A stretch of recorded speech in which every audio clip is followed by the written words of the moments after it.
Hello, hello. Can you all hear me? How are we doing? How is my sound? How's my light?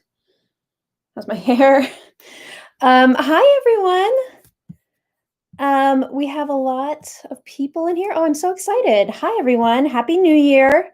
I'm on my new computer, so just like confirm for me that you can see and hear me.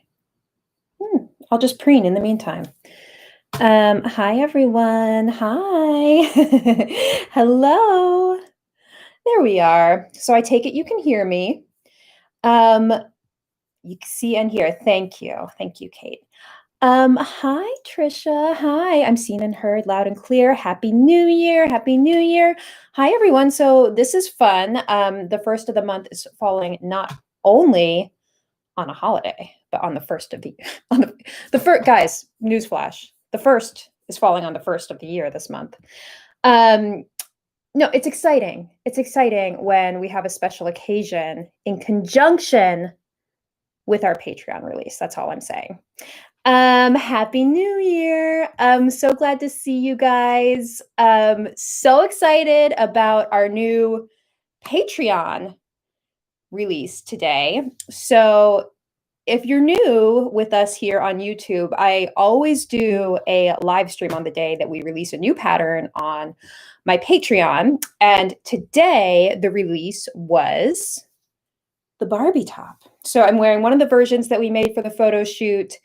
And I have a little stack of the other samples here to show you so we can talk about it. Thanks, Trisha. She says, congrats on Good Morning America. If you guys missed it, I had a little... So I did a mask tutorial for YouTube. Actually, I have a whole stack of masks here that I put on my YouTube channel. I did lace. I did like a French veiling version. And then I heard from Good Morning America right after that. And they said they would like me to develop some mask projects for New Year's Eve. And I mean, on one hand, I was like, well, I'm not going anywhere on New Year's Eve. I don't know about anyone else. But on the other hand, I was like, I mean, I was kind of on a roll making these fancy masks. So I did another lace version for them. I did this rhinestone fringe. Should we just pull out should we pull out the candy dish of masks? And then we'll talk about the Barbie top. This is my house, guys. This is me in a nutshell. You have a vintage candy dish full of glamour masks. So for my channel, oh my God, they're all stuck together. For my channel, I had done this like French veiling version, which is really fun. Another one in pink, rainbow rhinestones. And so I was thinking, like, what can I do for Good Morning America that will feel different, but also maybe appeal more to people who aren't hardcore sewists like we are. So I did some that were just embellishments of store-bought masks. So I have these like little knit masks that I got on Amazon, and I did this rhinestone fringe version, which is so fun. So I just like hand sewed that on. But look how fun this is. I mean, who doesn't want this in their wardrobe? So yeah, this is just like hand sewn rhinestone fringe onto a mask. And what else did I do? Oh, I did like an easy lace variation with a store-bought mask. So you can just sew the lace onto one of these knit masks. That was really fun. And then I also did, oh, this is one of my early samples, so it has a lot of threads and stuff on it. But I also did a sequin version, which you have to like sew. You have to like cut out the fabric and sew. So there were like varying degrees. How do you wash them? Well, guys, this is not like your everyday mask. And that's the one thing I like about what they did on Good Morning America was they really highlighted that this is a special occasion mask. So this is not something that you're going to be like wearing day in and day out and like machine washing constantly. So these are the kind of things that you would wash like you wash lingerie. So, you know, either delicate cycle in a mesh bag and then air dry, or you can hand wash them. So So yeah, I mean, obviously this is not what I'm wearing every day to the grocery store, to the studio, but it's meant to be like a fun once in a blue moon thing to kind of brighten up a pandemic year. um, so yeah, so that was fun. That was a fun little thing that we did for Good Morning America. And that was kind of one of the things that kept me busy last month. And also preparing the Barbie top. So this is it. This is one variation. One of the things I'm really excited about with the Barbie top is that it has 4 different sleeves. So, I did think it was a little funny last month when I released the swing coat, and there were some people who said they didn't need a coat because it was summer where they were. I was like, "Well, I can't, release something for all that's gonna be appropriate for all climates every month." But, we kinda did this month. The Barbie top has enough variations that in the sleeves that it is really a year-round top. So, should we just talk a little bit about the different variations and what they look like? I'm a little distracted by my frizzy pony today, guys. This ponytail was made for me by this amazing woman, Stevie Rosalie. I know I've talked about her here before. And I've worn it for so many shoots at this point that it's like it's just seen better days. So I feel like I need to like send it back to her and like have her like send can you send a ponytail back for maintenance? Um, but yeah, someone asked me on Instagram today, um, they want a tutorial for doing their hair like this, and I gotta tell you, it's all in the fake pony, the phony pony. So yeah, this is my real hair here in the bumper bangs because you can see all my grays. See that? Um, and then you put your hair in a little bun on top, and then the phony pony goes on top of the bun. So I'm a little distracted though by the frizz. Um, okay, enough preening. Let's talk about the Barbie top. So, the Barbie top, well, the name is inspired by Barbie dolls, obviously. And some of the early Barbie dolls wear like a little mock turtleneck in stripes. So that's where the name comes from. But this sort of like little mock turtleneck is very popular in the 50s. Midge wears a lot of them on Mrs. Maisel. So for a while I was like, should we call it the Midge top? And then I was like, no, it's a Barbie top. So this was sort of a popular silhouette for knit tops in the 50s and in the 40s. So I've always wanted to do a little mock turtleneck like this. And I was also really excited because we haven't done a lot of patterns that are for knits. So we've done like the Hepburn top that's for stable knits like Ponte, but we haven't done a lot of patterns for jersey knits. So things with more stretch to them. And that's what this is. So you can use a jersey fabric. So we'll talk more about fabrics as we look at my samples today, because there are a lot of different things you can do with the fabric. But that's one thing you need to know right off the bat is that this is for jersey knits that have around 50% stretch. And I'll talk more about what that means too.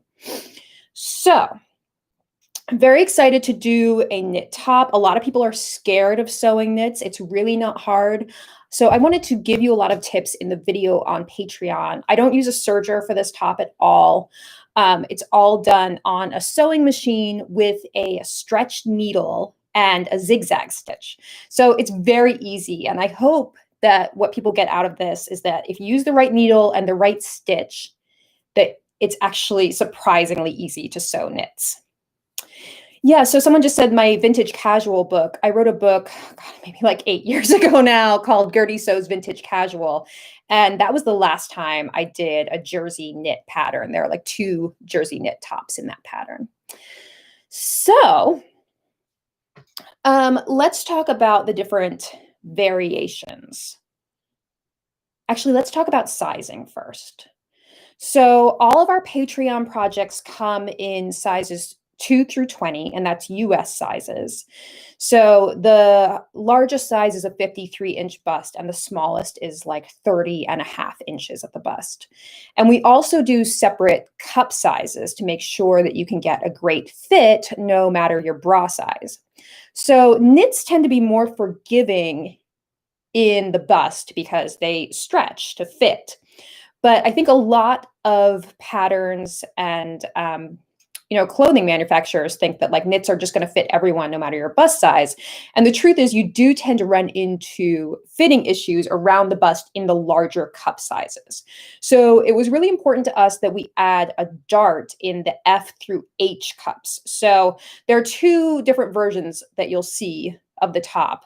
A through double D, which is what I'm wearing, and this has no dart because you typically don't need them for, like D cup and under, I would say. You really don't need a dart. But F cup and up, it helps with the fitting to avoid getting any little like flaps around here to have a dart in your knit tops. So that's why there are two different versions. So I just want you to know that so that, when you're going to cut out, you know which one you're going to cut. Okay, so we talked about sizing, talked about the dart.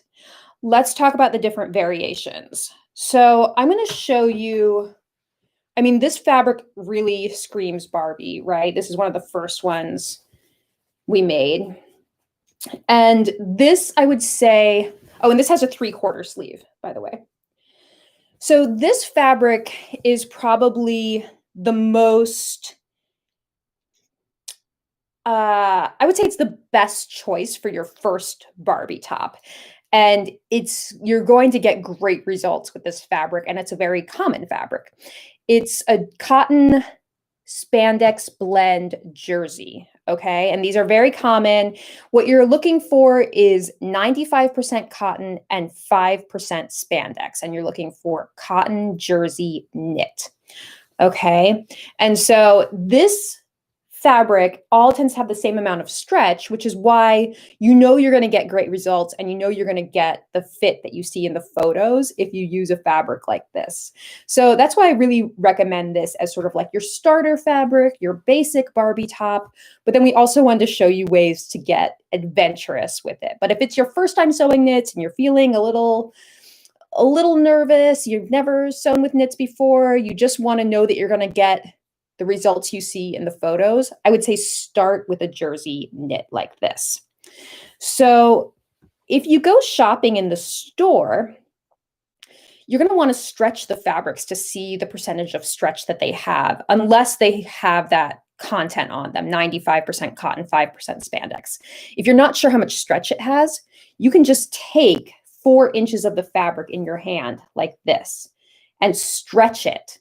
And if it stretches to 6 inches, that means it has 50% stretch. Okay, so that's what you're looking for, is that percentage of stretch. Someone just said, would Ponte be okay?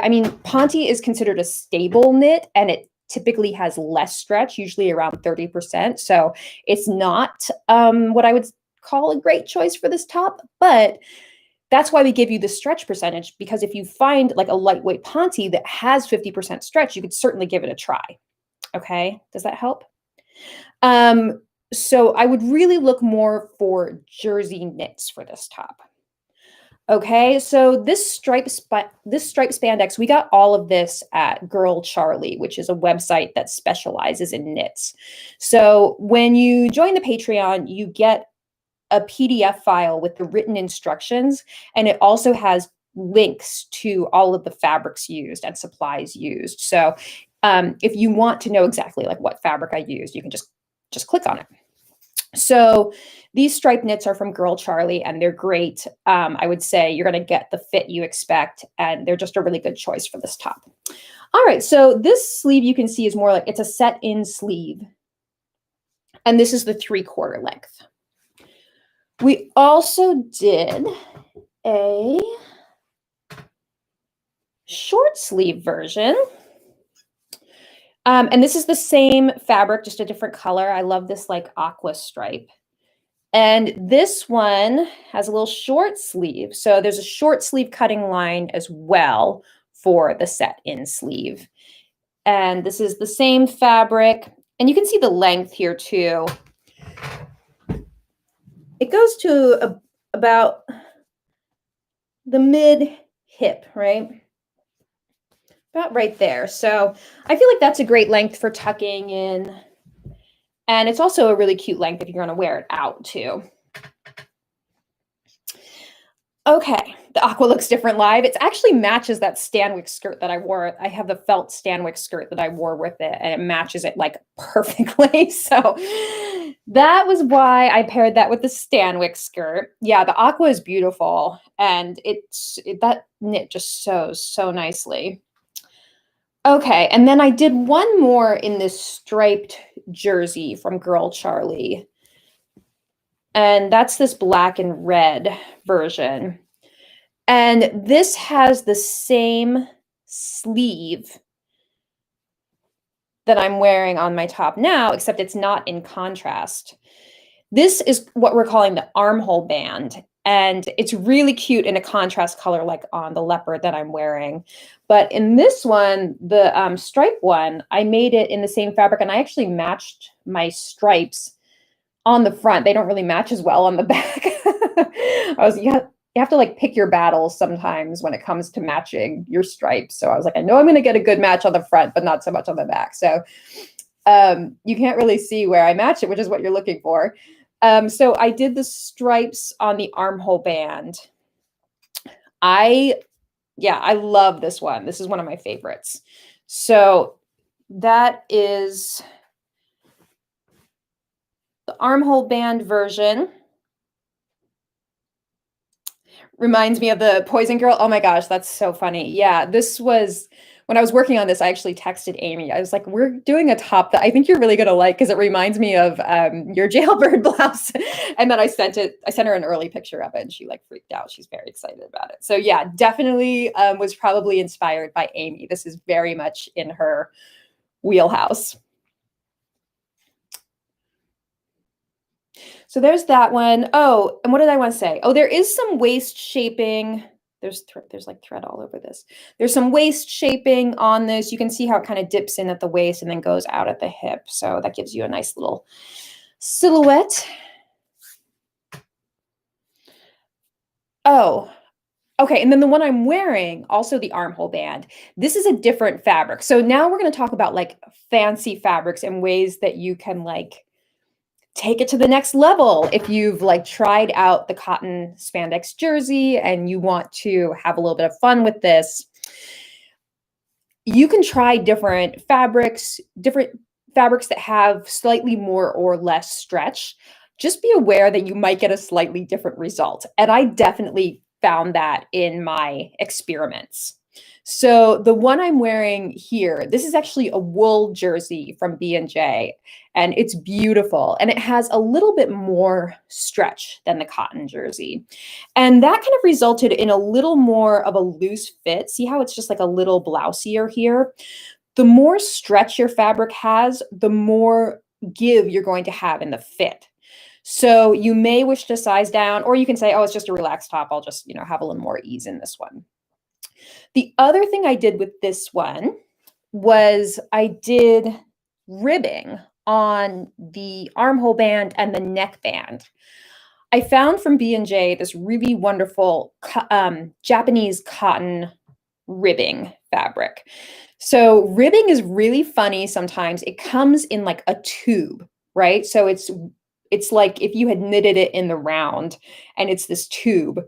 And so you don't like fold it in half like you do with regular fabric. There's no selvage. It's just completely seamless in a tube, which I always find really funny.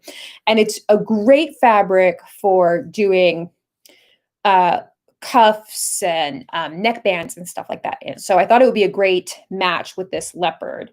And it did work really well. It just, it has a really nice smooth fit. It just kind of like conforms to curves really well.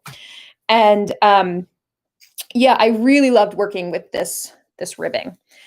So I wanted to do a second version because, as you saw in the pictures, Melisha and I both modeled. So she modeled leopard, and then I wanted another version to kind of be like a sister version to the leopard. So I found this fabric on Etsy. And I thought I might be going crazy when I was thinking about this one. This is a fishnet stretch jersey with the same ribbing. Here, I'll put my hand through it so you can see. At the neckband and the armhole bands. And when we were working on this, I kept calling this my international mail shirt because I don't know if you guys remember that catalog that was around probably in like the 90s and early 2000s. Um, international mail that was all like, I think it was targeted towards gay men, and it was all like Speedos and like mesh tank tops and stuff like that. Needs black rhinestones. I thought about that, Kate. That's so funny. Like a couple days before the shoot, I was like, should I glue a little rhinestone into the center of every fishnet? But I didn't. So yeah, this is my international mail shirt. And it has the same exact ribbing at the neckline and the armholes. And I just wore a bustier underneath it with a pencil skirt, and it looked really cute. I'm not a gay man, and I loved looking at it. Yeah, I remember I used to enjoy me some international mail. They were big on the like pirate poet blouses too. Do you guys remember that? Yeah, so this is the international mail shirt. I love the way this came out. And if you're interested in it, I do have the link to that in that fishnet fabric in my instructions. And it comes in a lot of different colors. So not just black, guys. You can get your spandex fishnet in neons. You can get it in fuchsia. That was the one I was a little bit tempted by. So yeah, have fun with that. Colin, you have one made out of the same fishnet fabric. Did you get it on internationalmail.com? The other thing I'll say about this is that you can't really hem the international mail fishnet. So you can just trim it close to the bottom. You see that? So just at like the bottom of each diamond shape, just trim it evenly and you'll get like a nice look. So knits don't really fray, which is great. Are we getting pirate blouses for a future month? Yeah, like let's let international mail be our inspiration from here on out. This was not hard to sew, actually. I was pretty surprised. When I was looking at it, I was sort of thinking of all the things that could come up when trying to sew this. And I was like, well, it might need to be like stabilized with tissue paper, or, I might need to like use some fusible tape on it to stabilize the seams before I sew it. I was like, but I'll just do a test, just sewing it like I would cotton jersey and see how it does. And I just zigzagged it together and it was totally fine. So it was really easy to sew. I didn't change anything about the sewing instructions other than the hem. Like I said, you don't need to hem it, just trim it. And I trimmed the seam allowances a little bit closer around the neck and the armholes, just so you couldn't see the seam allowances from the right side.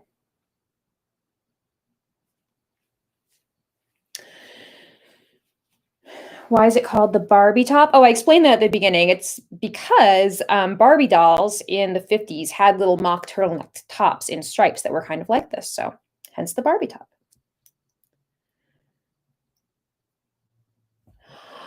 Okay, so I have one more to show you, which is the velvet. So this is the long sleeve, by the way. We found early on when Melisha and I were like pinning things to our little shared Pinterest board, and we were excited about all the different like little mock turtleneck tops we were finding out there that like people like Dita Von Teese had wore, and like Mrs. Maisel, and like we're like, and there's one, and there's one. So we got really excited about all the possibilities for this, and we found one photo of Dita Von Teese wearing a black velvet turtleneck, and we're like, yes, we need velvet. And so we ended up ordering a bunch of stretch velvet, and she made the one in purple that she modeled, and I made this black one. I will say that the velvet, all the stretch velvets we found have much less stretch than the cotton jersey or anything else that we used.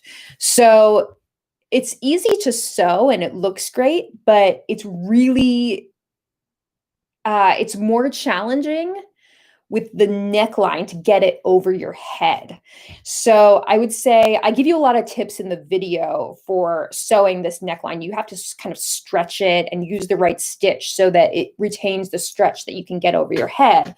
The velvet, because it doesn't have that much stretch in the fabric to begin with, the neckline is tighter than on the other tops. You can still get it on, but I'm just warning you that if you're interested in stretch velvet, that it was a little bit tricky just to wear. So as I say in the video, and I'll say it now, my number one tip for this top, and I didn't heed my own advice today, is that you should do your hair, you should put your top on and then do your hair and makeup. Okay. And I never do it that way. I like to put my clothes on last, but I did it today. And my ponytail like came off and my bangs were all messed up. And this was like 2 minutes before I was supposed to like start the live stream. So, I mean, if you can't follow your own advice, what are you going to do? You know? So the velvet, yes, it just does not stretch as much, but it looked great. Very Audrey Hepburn. Yeah, I know. I know. We love velvet. And keep in mind too that velvet has a nap. So when you like pet it, it should feel smooth, right, in the direction of the nap. The other way, when you pet it, it's going to feel rough. So you always want the nap, the smooth side, going down your body. So you have to cut it so that all the pieces are going in the same direction. Is it cotton velvet? No, I don't think cotton velvet actually comes in stretch, but I could be wrong.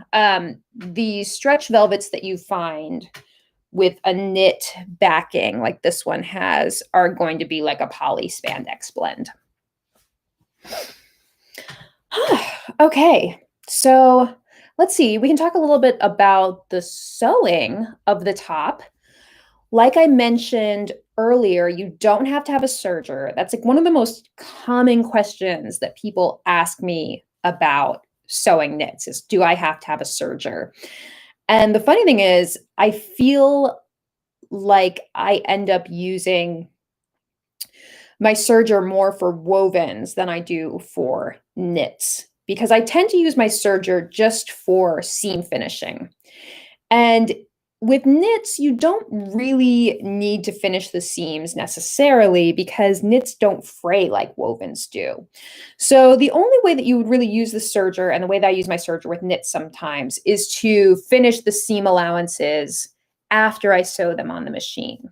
But especially if you're just getting into sewing knits, it's a lot easier and more beginner friendly to sew your knits on a sewing machine anyway, because when you sew your seams in a knit on the serger, you're trimming all the excess off. You're actually like cutting your fabric as you're sewing it. And sewing something like this neckband on the serger, you can do it, but it's the kind of thing that could easily result in, if you're not super, super careful, in accidentally cutting into your top. So I just find it a lot easier and definitely more beginner friendly for people who haven't sewn knits before to just sew your knits on the sewing machine using a jersey needle and a zigzag stitch. And I talk in the video about how to like stretch your seams slightly as you're sewing them, and especially the neck band, so that you stretch it out a little bit as you're sewing it, so you don't like bust your stitches when you're putting it on over your neck. So there's a lot of sewing tips in the video. I talk about hemming as well. I like a super low maintenance, non-fussy hem on my knits, which is to press up the hem 5/8 of an inch and then use a narrow zigzag at 1/2 an inch. So yeah, you can't see anything.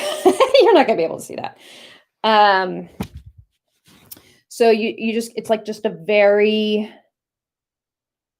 very simple finish, and you have a raw edge right there, which is totally fine.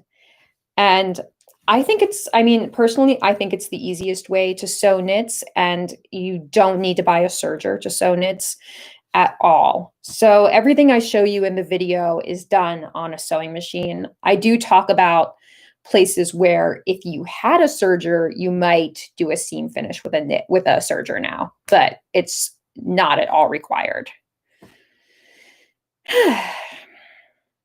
You guys like the video? Oh, thank you. Yeah, I was super happy with how the video came out. It was relatively easy to shoot. This isn't easy to sew top, guys. It goes together really quickly, and you don't need to be intimidated by it. And the day I shot the video, I was like, I always get nervous shooting videos, and I couldn't believe how quickly it was done, and it was like very easy to explain. And I just feel like, especially for beginning sewers and people who are new to sewing knits, it's going to be no problem for you. Henry was a star. Henry was like jingling around that entire day and jumping on my fabric. And yeah, you get to see his little tail and butt at some point. So that's fun. Someone says, do you suggest a zigzag for the hem or twin needle? Yeah, so like I was just saying, I just turn it up 5/8 of an inch at the hem and zigzag at 1/2 an inch with a narrow zigzag. I don't use a twin needle. I have used twin needles before on knits. They have a nice finish, but they can be hard to adjust with the tension. So if your tension is even slightly off when using the twin needle, you're going to get this like raised ridge between your two lines of stitching. And it always is more visible to me. Like when I look at a knit hem from a few feet away, if it's done in a twin needle, I'm like, oh yeah, I can see that hem. If I do it in just the narrow zigzag, it's like very, very unnoticeable, very seamless looking to me. And so that's what I like. That's what I'm looking for when I'm sewing knits. I want things that aren't bulky, things that don't create a lot of ridge, things that aren't fussy. So those are the techniques I show you. They are certainly not like the be all end all of knit techniques. And you'll see people talking about things like cover stitch machines and stabilizing your shoulder seams with clear elastic and all sorts of other knit techniques. And I'm not saying you don't need those. I don't think you need it for this project. Okay. So they might be something that you want to invest in down the road if you get more into sewing knits and swimsuits and things like that. But for sewing a simple cotton jersey top, like I personally feel like you can go with really easy, no fuss techniques and get a great result. So that's sort of my philosophy. Pattern suggestions for pregnancy. I mean, I feel like this one would work pretty well. I mean, knits are great for maternity wear, but yeah, I mean, and also my popover dress can be used as a maternity dress.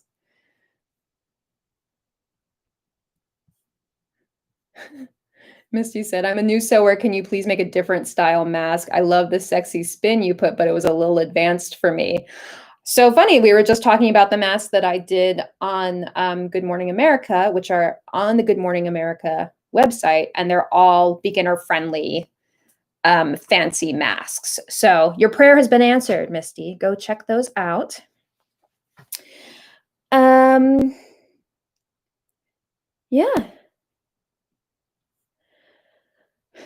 All right.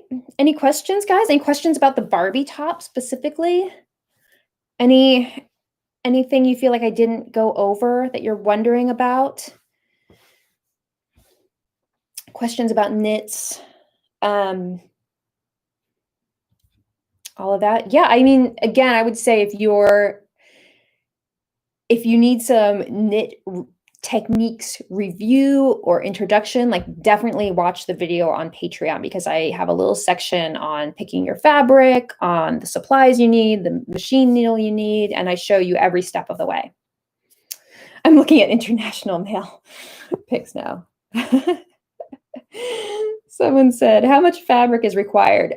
So we do layouts, always cutting layouts for every fabric on Patreon, and you can find those in the downloadable instructions on Patreon, and it will tell you how much fabric you need for your size and for 2 different widths of fabric. So it depends on, which variation you're making, which size you're making, and how wide your fabric is. So that's why we include all of that in the instructions. Okay.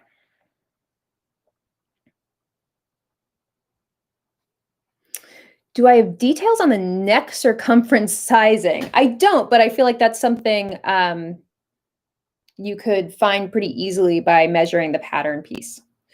So yeah, you can see the neck circumference here. You can kind of see how it fits. It's not like real tight against the neck. But yeah, we did not include the finished neck circumference measurements on the pattern, but after you download it, it's pretty easy to just measure around the neck or measure the neck band and get that measurement.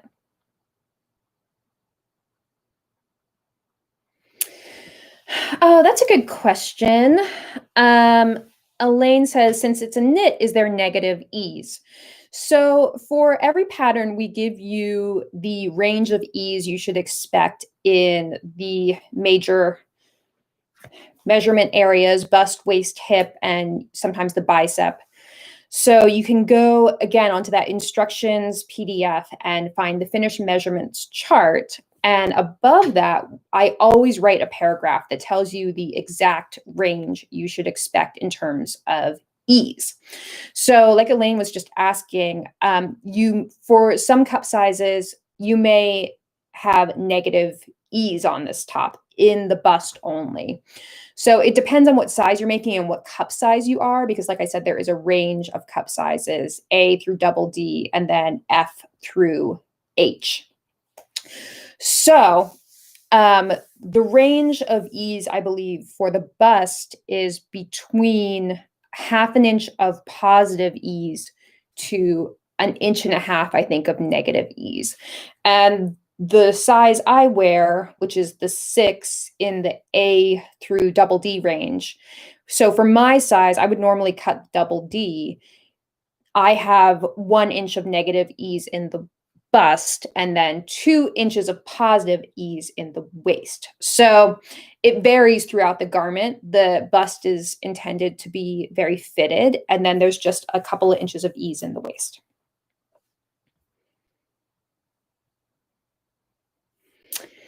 Let's see.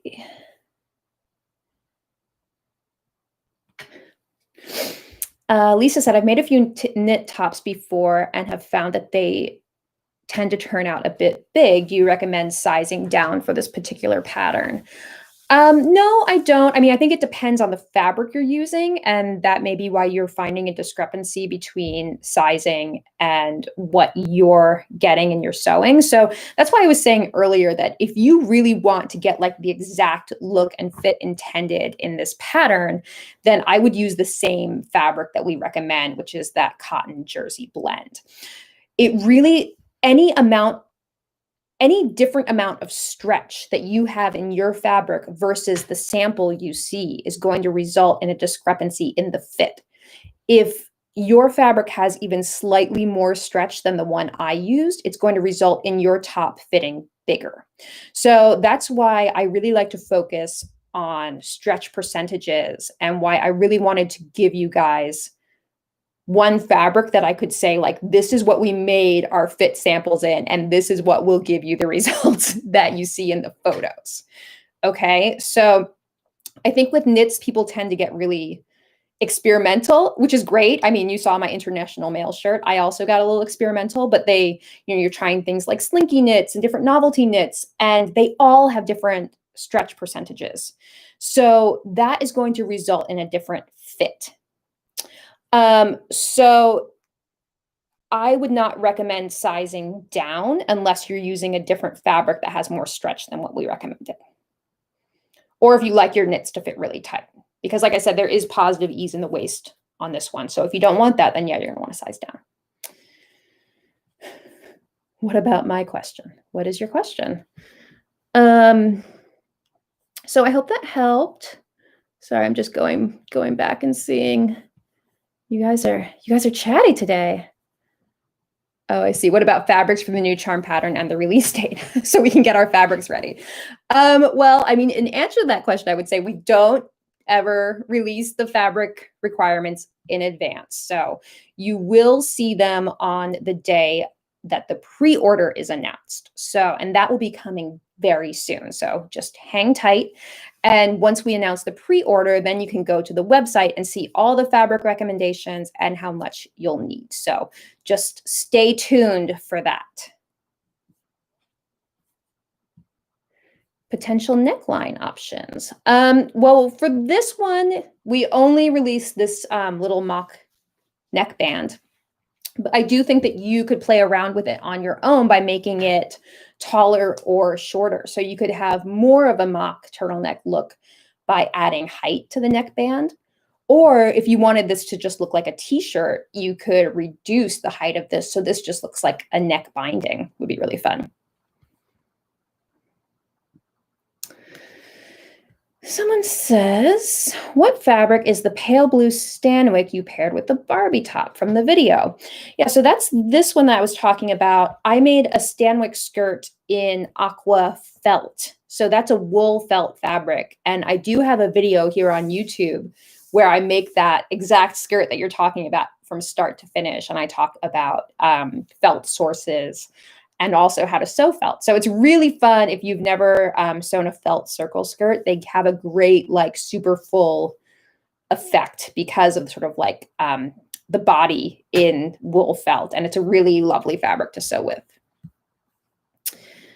Let's see. What was the inspiration? Did you just need some knit tops, or did you know we needed some knitwear from being inside all year? That's funny. I mean, I don't know if there was any one singular inspiration for this top. I know that, you know, you guys ask for knits a lot. And like I said at the beginning of this live stream, I really haven't done a lot of knit jersey patterns. So it was something that was kind of in the back of my mind since we started the Patreon as something that would be a good fit. And also really a fun Patreon project because knits, I think, tend to be like quick and easy projects. So a good, fun monthly project. And I think we just kind of started collecting, you know, inspiration images, and we're seeing a lot of these little mock turtleneck tops. I have some from way back on my Pinterest boards of like Elizabeth Taylor wearing a little like leotard like this with a little mock turtleneck. And so it was just sort of like one of those things that kept coming up over the years. And I don't know. For some reason, I decided that this was the time to do it. And Melisha and I, like I said, both got really excited about it. And we're like pinning a lot of stuff. And someone asked to share the mood board. And if you want to see like all the inspiration images that I collect and that Melisha collects every month for Patreon, definitely tune into the Crowdcast every month, because that's what I do. I like share all of my inspiration images. I share like the pattern making process and any like fitting challenges we ran into and like early fit tests and stuff like that. So it's really fun. So if you want to see like all the like Barbie and Midge and Elizabeth Taylor and all those photos that I collected as inspiration for this top, like come to the Crowdcast this month because it's going to be really fun. What? Any more questions?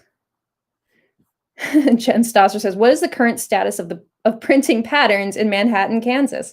They are printing again, which is great because they just printed the princess coat for us, which we had gone out of stock on, which was pretty frustrating. So we now have the princess coat back in stock, which is great. And so we are getting caught up on things that were out of stock from the printing plant being shut.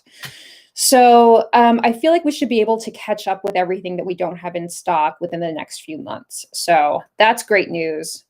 Hopefully no more closures this year.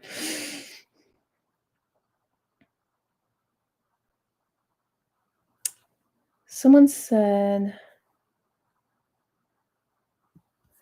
Oh, Marie says, would it be possible in the future to give a back length measurements on your garments in the finish measurements chart for us vertically challenged people? Potentially. I mean, I guess I feel like it varies depending on where the top, where the garment is going to hit on you and how you want it to fit. So I don't know if it's something that I would recommend. You could just like look at one measurement and know if it was going to work for you, because it depends on the style of the garment.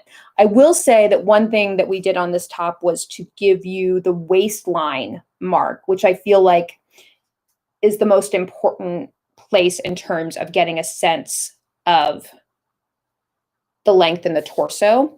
And that's something really easy for you to check yourself once you've printed the pattern out, would be to measure from the shoulder down to the waistline and see if you want to make an adjustment then. So, I mean, I'll consider it, but I don't know if I feel like it would have been that helpful on this garment, but something to think about for sure. How are they in the armholes for us gals with big arms? I mean, we do include the bicep measurement on this pattern, so that should give you a sense of this measurement right here around the sort of fullest part of your upper arm, so you can know if you want to adjust it from there. The armhole, it's fairly high, but I feel like more the measurement you're going to want to be looking at is the bicep measurement. Someone said, do you think the 1940s and 1950s style will be making a true comeback? Lately, I've been seeing it everywhere, and I really like it. More conservative, which it should be. No comment. I mean, if you're looking for modesty, like, I'm not a believer in like being modest for the sake of being modest. And it's one of my pet peeves, actually, when people say that women should dress modestly and that they like vintage style because it was more modest. And I don't think that's a reason to dress this way. I also don't think that dressing vintage is a trend in any way, which is, I mean, people have been asking me that question since I started doing this like 12 years ago. People always like to point towards vintage being a trend. Like for a while, it was Mad Men, right? Everyone was saying, well, Mad Men's on TV. So, Banana Republic released a Mad Men collection, and everyone was on it as this trend. And the thing is, it's never disappeared, because now people are pointing at Mrs. Maisel like, oh, this is a trend now. I'm like, it's never gone anywhere. Like, there is no point over the past 12 years that people have lost interest, from my perspective, in this style of dress. And yeah, vintage style, not vintage values, 100%. So yeah, I mean, I always think it's funny when people ask me about like vintage as a trend, because I'm like, well, I've been doing this as a career for 12 years and have not experienced any lack or like crazy surge in the interest. So I just feel like it's something that people are always going to be interested in, this style. And, the media likes to look at things that are going on in pop culture to try to like make sense of people's interests. And it's just always been there for me. Like, you can say like, yeah, Mrs. Maisel is a great show and we all really like the costumes, but I don't think for me it's changed any interest in what I do, because the interest has been steady.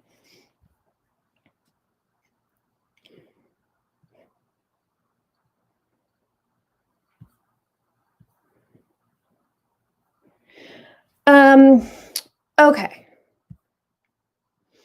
So let's see. What else? Since there's a waistline mark, would this work as a maternity dress with length added and maybe some gathering down the sides for belly and hip room? I don't know if that's how I would use the waistline mark, because the waistline on this is showing you the smallest part of the top. So it's kind of like nipped in here. So if I were doing maternity, I would probably cut it above the waistline mark, because you don't want it to nip in for the waist for maternity.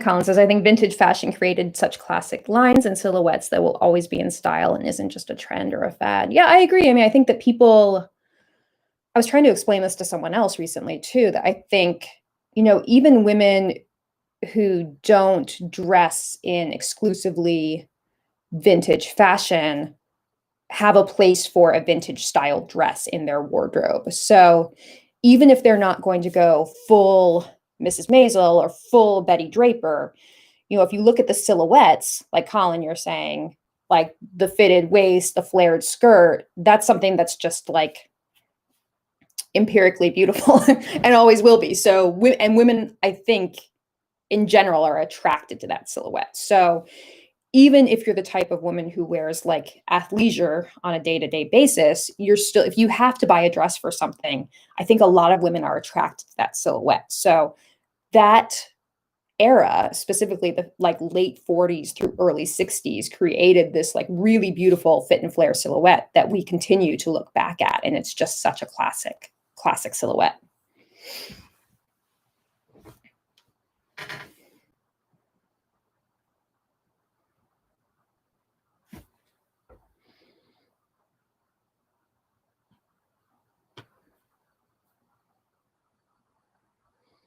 So I'm just reading your questions. Just found a glitter crepe jersey. Did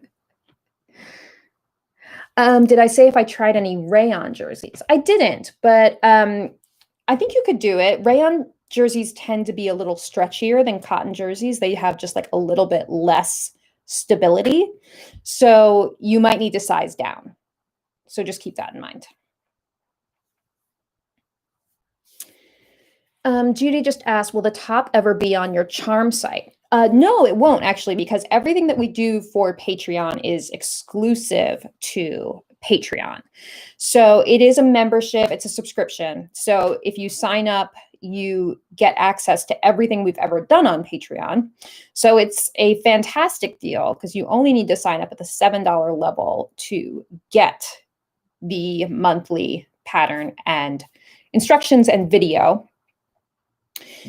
But when you sign up, you also access the entire archive of everything we've done on Patreon. So that first month's membership is going to be paying for the Barbie top, but also the swing coat, Loretta shorts, the dressing gown, everything that we've done in the past year. So, I mean, I can't say enough. I mean, I really feel like it's a great value for people who subscribe. Putting together the pattern pieces is really zen. So yeah, they are all downloadable patterns. That's the other thing if you don't like downloadable patterns, but you can choose to have them printed out somewhere, which is what I recommend and what I would do. You get full size. So you have two options for printing your Patreon patterns. You can do the tiled printing, which you have to print at home, and then you tape it together. I would do that if it were like the Barbie top, it's fine. It's only 30 pages, right? Some patterns get really big, like over 100 pages. So you always have the option of the full size pattern as well. So the AO or A0, as some people say.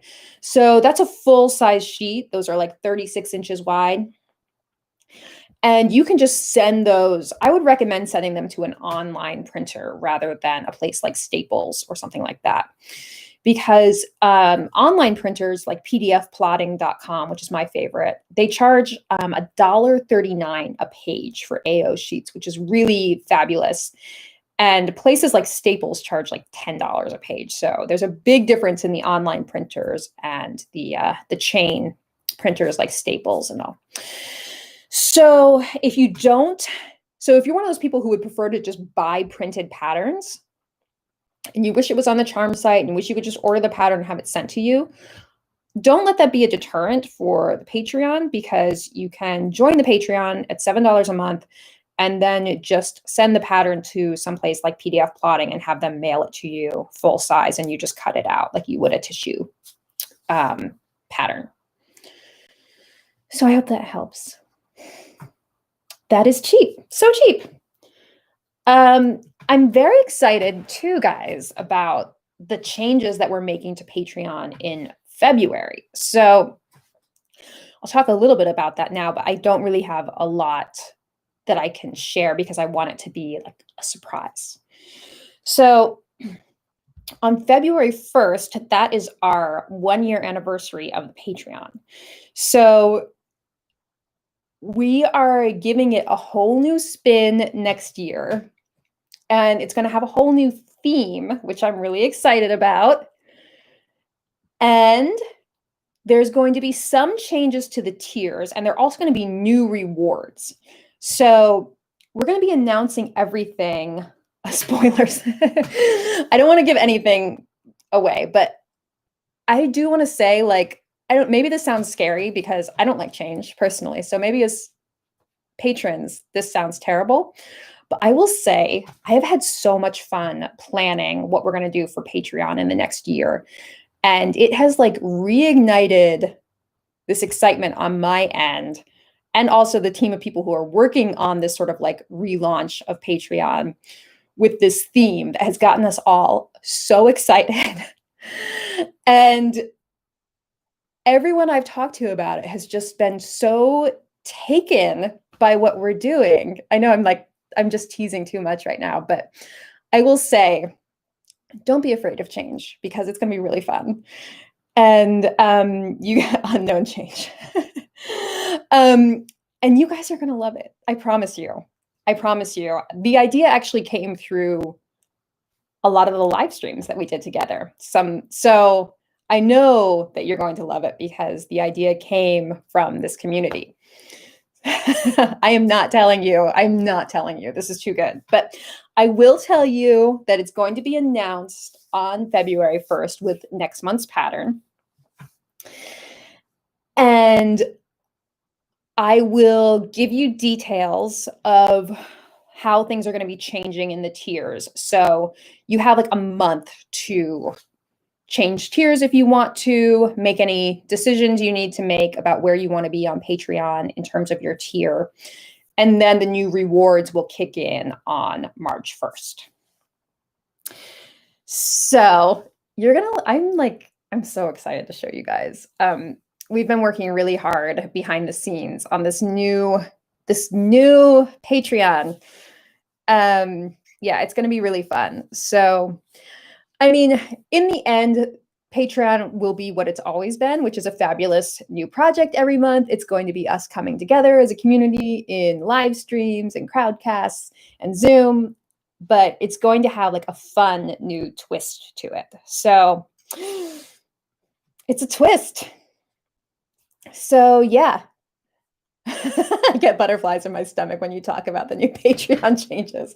I get butterflies too, because I feel like you guys are really going to like it. And I feel like it's going to, the thing I like about the new theme is that it has a community focus to it. So I feel like it's going to bond us together even more tightly than we have been this past year. And one of the things I really loved about the past year, we can say what we want about 2020, but I do feel like I got to connect with you guys a lot. And you really fed my ideas here, and we all kind of it felt like this community of people, and it is a community of people. And so that's where the idea came from, was to kind of solidify this idea of community and what the Patreon community means and who we are. So I'm very excited. Yeah, so it's going to be really fun. Dying of curiosity. Yeah, I think it's good. And I think, I don't think we had to change the Patreon for next year, but I think it's going to be fun to keep things really fresh for all of us. And it got me excited thinking about year 3 and year 4, how are we going to make it feel really new and exciting? And yeah, it's going to be great. What am I knitting? Oh my gosh, guys. I'm also knitting something very secret. So hopefully I'm not talking out of turn when I tell you. I mean, you guys know that Amy of Poison Girls and I, that we're friends. And she sent me a little sneak peek of what she was working on, which I often do with her too. We kind of exchange. And I was so in love with her next design that she sent me an early copy. So I'm not a tester because I don't really feel like I'm at that level of knitting. But she did send me the pattern early, so I'm making it. I'm making it now, and I can't show you because it's not out yet. So, I'm not test knitting. I'm not test knitting. I think Amy and I both know that I would not be a good test knitter because if it were like an obligation, I would be like, I wouldn't get to it. But she did let me have it early so that I could start on it. Because as soon as we started talking, she showed it to me. I said, "What yarn is it?" I like ordered the yarn early. Like I was on this sweater, this design. So I'm very excited. Um, I want an Amy Patreon. Oh my gosh, I have told her that. I have told her that. And I'm trying to encourage her to do a Patreon because I think it would be amazing. But um, maybe someday I'll keep planting that idea in her head. Drag Race starts tonight. So excited. You strike me as a person that tells people what you got them for Christmas. Oh my gosh, guys, I didn't give too much away, did I? I don't want Amy to be mad at me. I probably shouldn't have even told you I was knitting it. All right. Next topic. Don't tell Amy.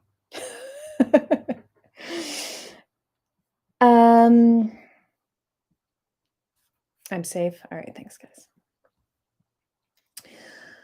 Spoiled by Gertie.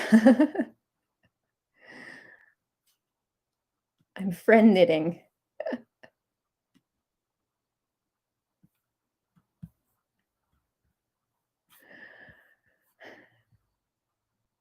She said there was a new pattern coming this month, so don't worry. Okay, good. All right, thanks. Thank you. Good. I'm glad I didn't give anything away. Gertie totally picked the winner from last season. Did I? For season 12? I definitely picked the All-Stars winner, but I don't think that was that special because everyone felt like she should win. Oh, Beacon Retreats thoughts. Yeah, oh, that's a good question, Jenny. So I am used to teaching a lot and doing sewing retreats in person.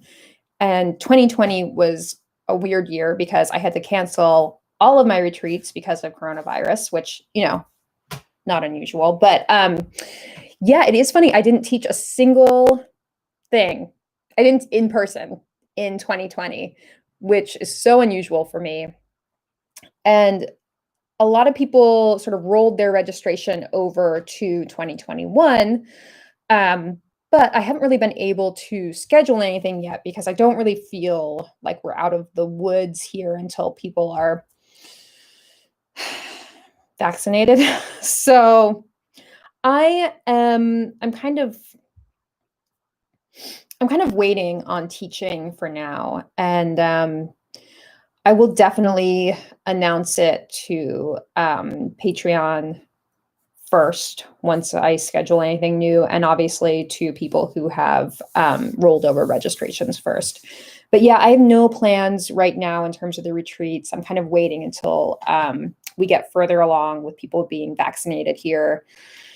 And yeah, I guess we'll just see. We'll see. And the same with traveling. And that's been crazy too, because if you guys followed me over the past few years, I was traveling like crazy. I did 2 trips to Australia.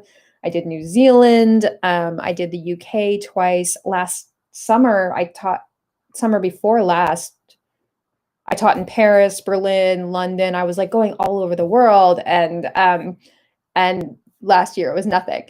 So it's been really nice in a way. I feel like, especially with the Patreon this year, I really needed to just like be here every month to release the next pattern. So it was a good it was a good it was a good time for me to not be traveling. But yeah, I don't know. I mean, I'm really looking forward more to like traveling for pleasure, as I'm sure all of us are. I was supposed to go to Portugal with my mom and that didn't happen, and we'll see. Jenny says, would I consider doing paid online retreats? Yeah, I think, one thing I'd like to look at is doing like group classes online. I think I need to kind of up my technology game for that. But I think that would be a great way to do this. And we could also have potentially more people involved as well.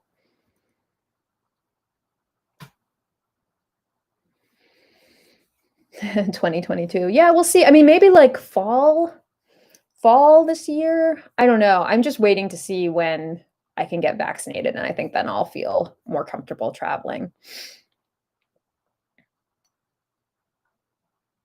Oh, do you guys want to see my this was my New Year's Eve outfit that I made. This little pink bolero. Isn't that cute? So the inspiration for this was the dress from White Christmas that Susan Waverly wears at the end. So pretty, right? With the pink velvet and the lace appliques. And I had this leftover silk satin. It's like a Duchess satin that I lined it with that is so luxurious. This is the real like silk double face stuff. So nice. This was actually the satin that I used in that pink fringe dress for Butterick, if you guys remember that. This was like the base. So nice. So that's the bolero, and that's the Dorothy bolero pattern from Charm Patterns. And then I made a matching L'Amour dress, just like strapless with the appliques going sort of like diagonally. Isn't that pretty?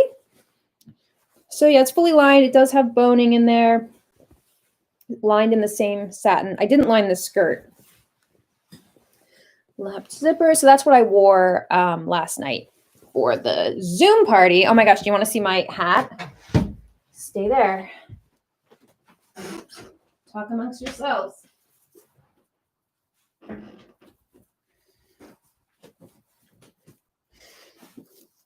My Kitchenist tree hat. How fun is this? You can't even see the whole thing. Look how beautiful it is. The best part is it lights up. Ready? 1, 2, 3. Do you see it? Here it is off and on.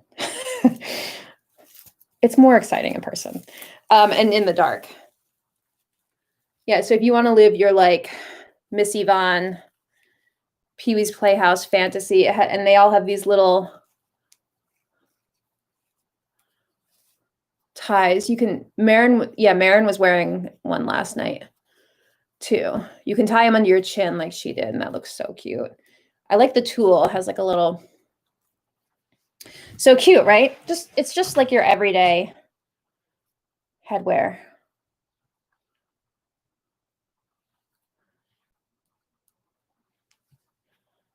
What do you think?